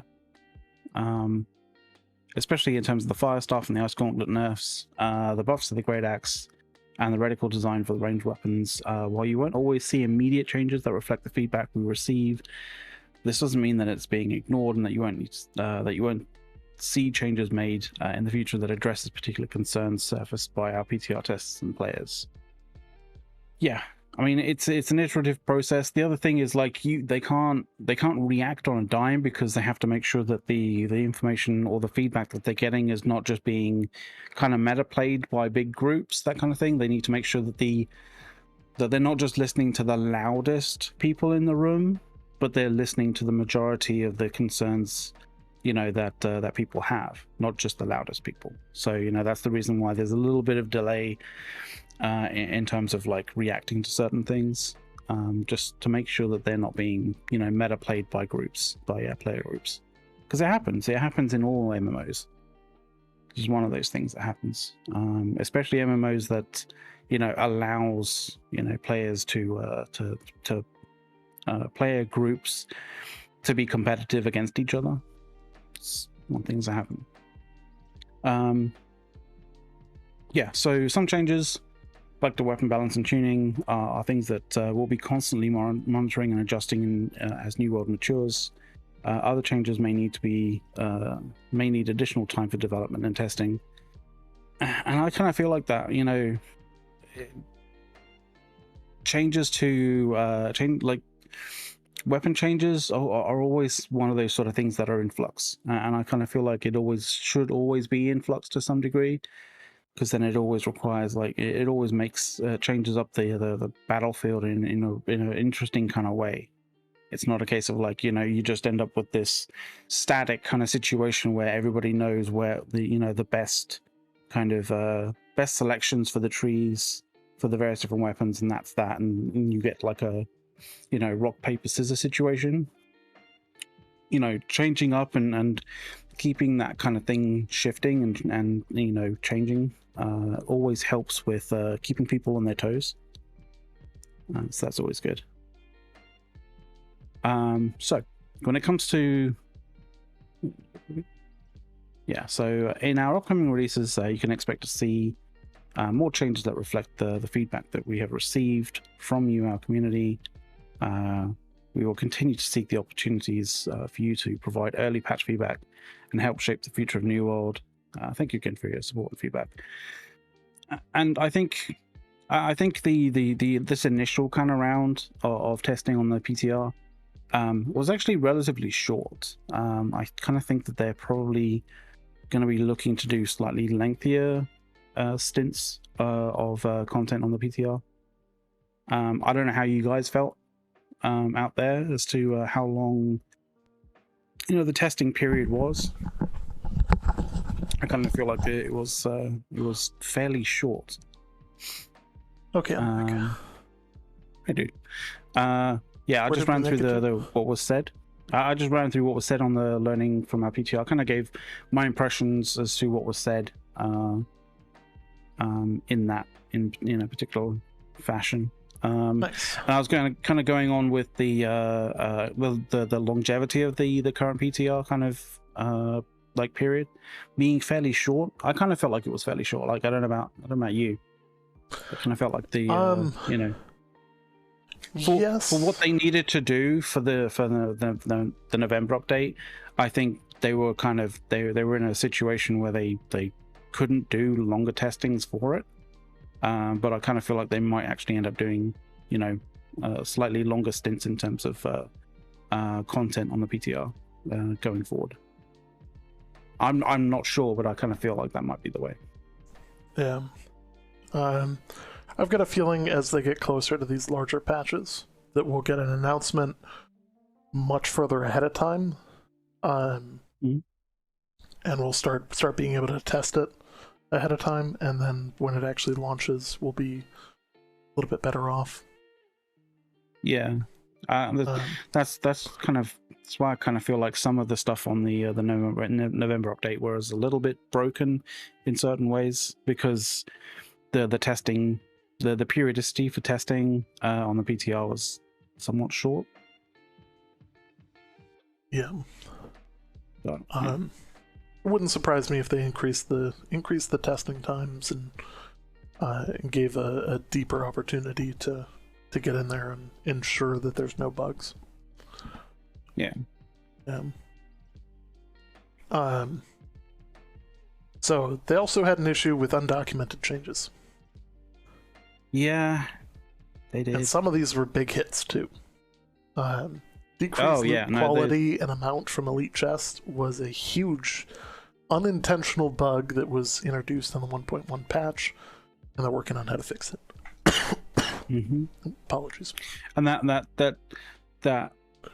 whole kind of situation is one of those things that is affecting a lot of people, because a lot of people, who are striving for content at the end game kind of thing, it is in that situation of trying to figure out like where their best sort of the time spent playing the game is best served, right? And a lot of people are doing the whole, are doing the watermark grind, and the nerfs and the changes to the elite chests, and the difficulty as well with the various different end game kind of areas has really kind of knocked people. Absolutely. In that regard. Absolutely. Sorry, I've got a little bit of a cough here. So, additionally, they removed horticultural gear from the game. This is also an unintentional change. They've basically stated that, hey, you're going to get it back, our bad. Like, it accidentally flagged the items as future content. Which may be a spoiler about what's to come with possible farming. Interestingly, I wonder whether they can actually turn that. Well, I guess maybe they can't turn it on and off, because if they flagged it, then they couldn't just unflag it pretty easily. But interesting that they have that in the game in some way, shape, or form. I think one of the reasons why people haven't been super vocal about this is because they also included that sort of aspect of, if you flag, you can get 30% or 30. Yeah, it was like 30% luck, or 30% to harvesting luck, or like yield and luck both got buffed for while you're flagged. So it's while it's horrible to get, that kind of stuff removed from the game, it could have been worse if you didn't have that luck.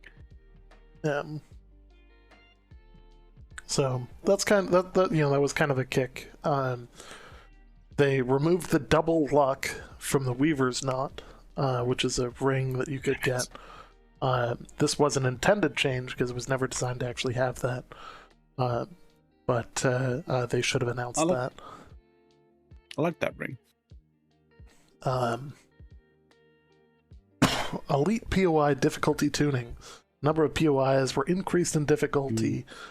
We increased the difficulty of bosses, increased the number of enemies, increased the level of some enemies, and adjusted the placement of some elite chests.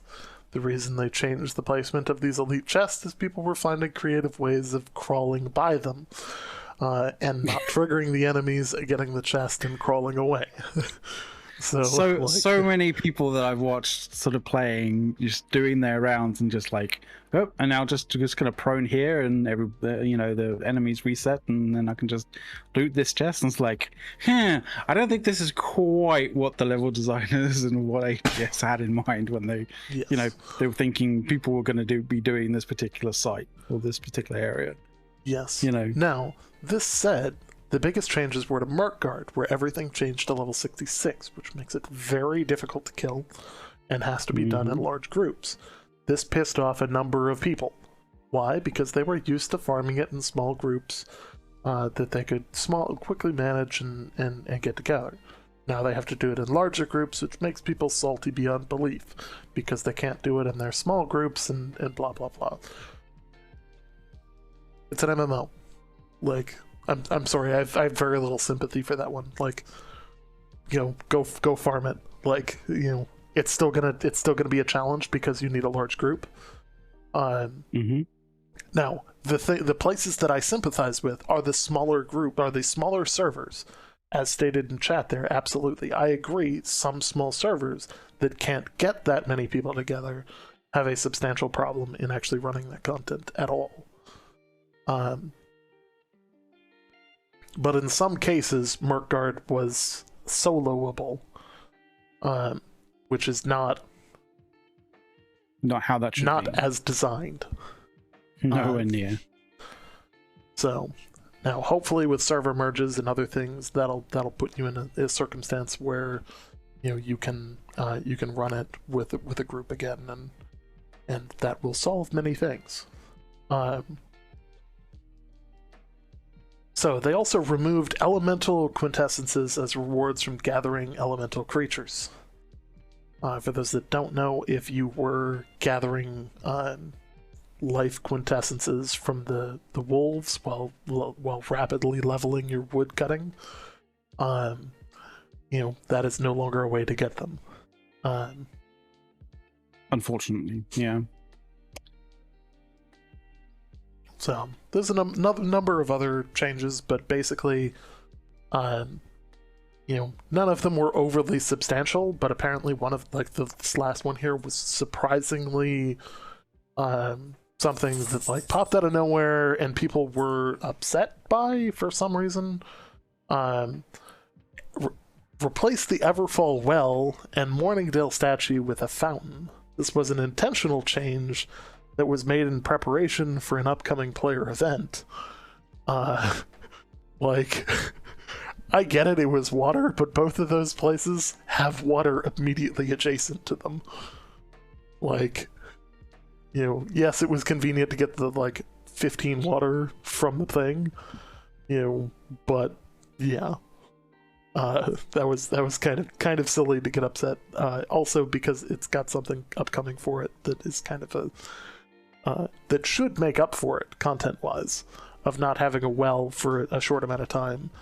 Given you should just go to the nearest water, which in Everfall is less than 150 to 200 yards away, or meters. Didn't measure it in yards.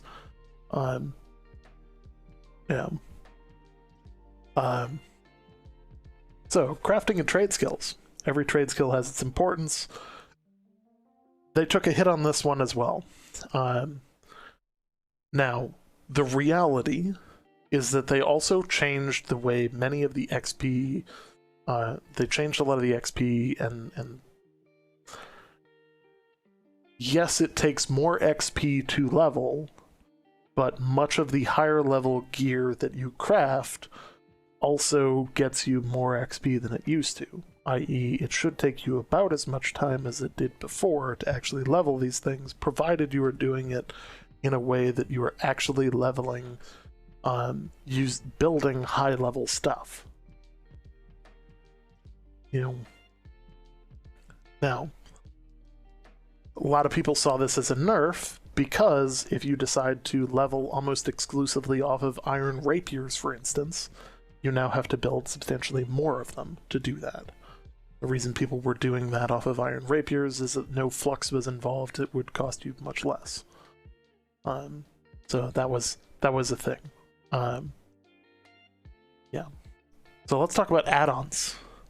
For some reason, this is the thing that just won't go away. Can people in chat give me an idea how many people currently use a minimap add-on? Like, just X in chat.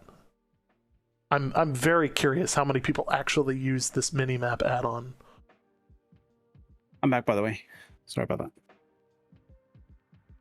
By that we mean the actual add-on and not just using like an out-of-game browser map every so often. So we got a few people. But, we got a decent number of people. And I'm sure there's a bunch of people who are just chilling that heard me that just don't want to say anything. Okay. So there is a sizable amount of people that actually use this add-on. So it's been really kind of unclear on what they've meant. And McLeod, you got some sort of like... Is there some... Oh, okay, sorry. Wind buzzing or something like... So, basically, as long as it doesn't give you an advantage over anybody else in game, then they're for it. There's a number of stipulations that they've listed, but they have to date not banned anybody for this, and will provide ample amount of time for people to comply with any changes should they make changes to this policy. So, gold selling and bots. Now, I don't know about you guys, but I see a hell of a lot less gold selling bots in chat. Oh, Jesus Christ, just a bit. Yeah. They made its own reporting category for gold selling. And it seems to be something that they're pretty rapidly hammering down on. I mean, there was a point where I was, reporting gold sellers, daily, very much, almost like it almost felt like it was like a few times every hour. Mm-hmm. I mean, it like back in the prime of gold selling bots, that was most of global chat. Just random numbers and letter name with like a crap load of the same or slightly different messages. Yeah, up until the point where you actually blocked them, and then it was just like it was an hour or so, and then it was like, oh, another one, another two. Mm-hmm. So, I think people should note that a lot of people. One of the reasons that I trust Amazon in stating that their ban system appears to not be automated is that think about the number of people that were reporting those gold bots, and they would be on all day, every day. And it would take a considerable amount of time for each of them to get banned. Yeah, and if there was an automatic like banning of people, like based on just reports, like they would be cleared out so fast. But clearly there's not. So yeah. All of that stuff was just hearsay. Yes. So the next one is how do housing points work. I'm not going to go into this. This one's kind of a simple one, but they do explain how the process works. The harvester gear set, as we explained earlier, the Harvester Gear set was accidentally removed because it got marked as future content, which I would argue is probably something related to some sort of farming or gardening at houses. So that'll be like, that would be my guess on how that would be implemented, if it's in there at all. So just putting that out there. Lost housing and compensation. On October 28th, they had an issue where some players lost their houses and potential items in their houses. Obviously, they didn't want this to be the case, but they're still compensating for people for this because you lost time, effort, and in-game money. So this has now been addressed in the November monthly release. So thank God for that. Just a bit. So that's kind of the craziness. That's what they view as the current issues. And I think they did a good job of covering them. Yeah, I think so. I don't really have any issues outside of that. I think that there's some weapon balance issues. And most of that is less related to the weapons and more related to armor and armor bonuses and penalties than anything else. Yeah. So. No, I get you there. Kind of feel like so one of the things that I think, I don't know, maybe they could have done a little bit better, a little bit more work on, a little bit more kind of like exploratory kind of stuff on is maybe the Vangarian stuff. Like I haven't really seen that much kind of, that much going on with regards to it at all. I did the first quest down in First Light, but like I haven't really seen much additional stuff from that. Like, and yeah, I don't know. It could be interesting stuff. Like they could develop that into interesting stuff. But like I don't know. I don't know whether I'm just not seeing what I need to see, or what or that kind of thing. But like, yeah, as far as I know, they haven't really developed too much from that, or it's, I don't know, maybe it might be time-based stuff that like they've got like some event that's gonna pop, or like there's gonna be a timer that runs down that triggers another kind of event, or I don't know. I just kind of feel like if the development for the Vangarian kind of content is that, if that was it, then yeah, they need to do a bit more on that, because it was very promising what they kind of said in the November update as to like what they want to do with that. But I guess that may be just stuff that they're setting up expectations for the future rather than expectations for what was actually in the November update. Yes, I think they did mention that there was more to come on that storyline, and that this is just kind of the prep stages of introducing them, adding some mob variety, and introducing the faction. So that'll be a big one. I want to remind people that there is the Amazon Prime loot. You can collect today. You can start collecting the Autumn King Pack 1, and December 7th you can collect the second part of this kit.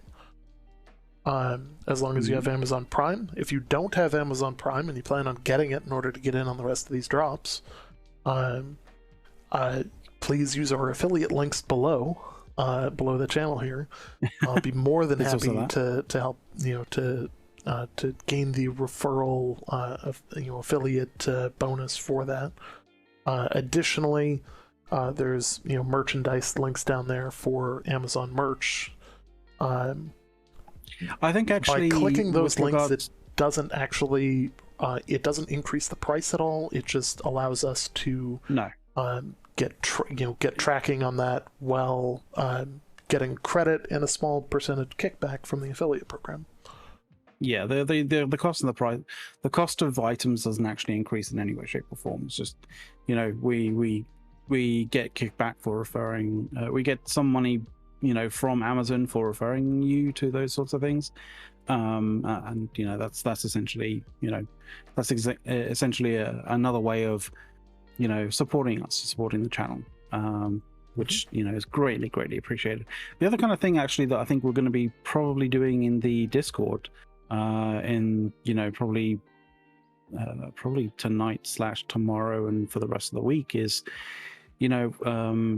obviously everybody knows that, like, the Black Friday deals and stuff are going on, and I think, as far as I know, we're going to be, so we either have or we're setting up already have set up an Amazon Prime Day deals channel in some way, shape or form, where we're going to post up Prime Day deals that we see that we think would be beneficial, or that we consider to be a good deals, and I don't think we're going to just limit it to Amazon Prime, right? It's going to be a whole host of various different things. So if we find good deals there, we'll put it into our channel.